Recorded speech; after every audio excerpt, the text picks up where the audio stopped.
सल्लल्लाहु अलैहि वसल्लम है। उसका दिल सच्चाई जानता है, कोई हिचकिचाहट नहीं, उसकी कब्र रोशनी से भर जाती है। लेकिन अगर आहान सिर्फ जबान से मुसलमान था, दिल से नहीं, तो उसकी जबान जम जाती है। मैं नहीं जानता, लोग कुछ कहते थे, अल्फाज नहीं निकलते। उसका दिमाग पूरी तरह खाली हो जाता है, घबराहट छा जाती है और अंधेरा उसे घेरने लगता है। रसूल सल्लल्लाहु अलैहि वसल्लम ने सही बुखारी में चेतावनी दी, तुमसे सवाल पूछे जाएंगे और तुम्हारी पूरी आखिरत उन जवाबों पर टिकी है।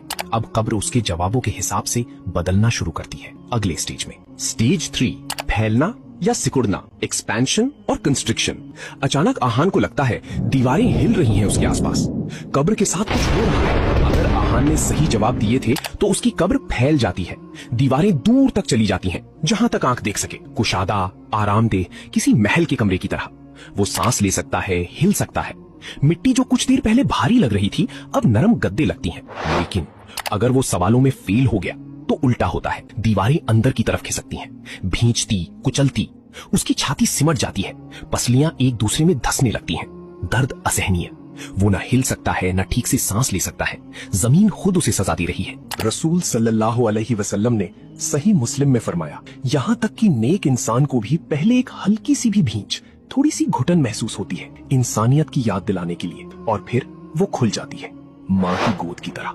एक ही जमीन, दो बिल्कुल अलग हकीकतें। आपके अमल तय करते हैं कि आपका कौन सा हिस्सा बनेगा। स्टेज 4, रोशनी या अंधेरा, लाइट और डार्कनेस। आहान की आंखें अब उसके आसपास ढल गई हैं और फिर वो कुछ देखता है। अगर आहान ने 5 वक्त की नमाज पढ़ी, सदका दिया, लोगों की मदद की, तो उसकी कब्र नरम सुनहरी रोशनी से भर जाती है, सूरज उगने जैसी। उसका हर नेक काम रोशनी बनकर उसे घेर लेता है। वो साफ देख सकता है, गर्मी और सुकून महसूस करता है। लेकिन अगर वो नमाज छोड़ता था, झूठ बोलता था, तौबा किए बिना लोगों को दुख पहुंचाता था, तो उसके चारों तरफ घना अंधेरा छा जाता है, गाढ़ा, दम घोटू। वो अपने हाथ भी नहीं देख सकता।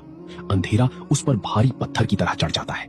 उसका हर गुनाह वो अंधेरा बनता है जो उसे छोड़ता नहीं। कुरान सूरा नूर में कहता है, अल्लाह अपनी रोशनी की तरफ जिसे चाहता है रहनुमाई करता है, और जिसके लिए अल्लाह ने रोशनी ना बनाई हो उसके लिए कोई रोशनी नहीं।